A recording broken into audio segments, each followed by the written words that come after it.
Hi YouTube family. मी आज गाण्याच्या शूटसाठी हे लोकेशन बघायला आले.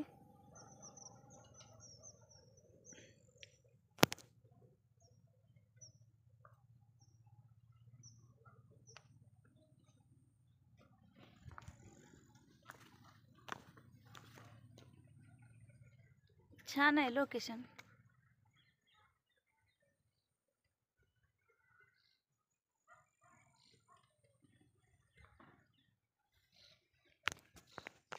आपल्याला पहिल्या गाण्याला ना व्यवस्थित म्हणावं असं शूट भेटलं नाही, फुटेज भेटले नाहीत. त्यामुळं हे आता बघायला आले. तसं तर व्यवस्थित जर शूट घेतलं आता इथून पुढचं तर छान होईल. भारी आहे इकडं. तुम्हाला कसं वाटतंय फुटेज पाठीमागचं? कमेंटमध्ये सांगा नक्कीच.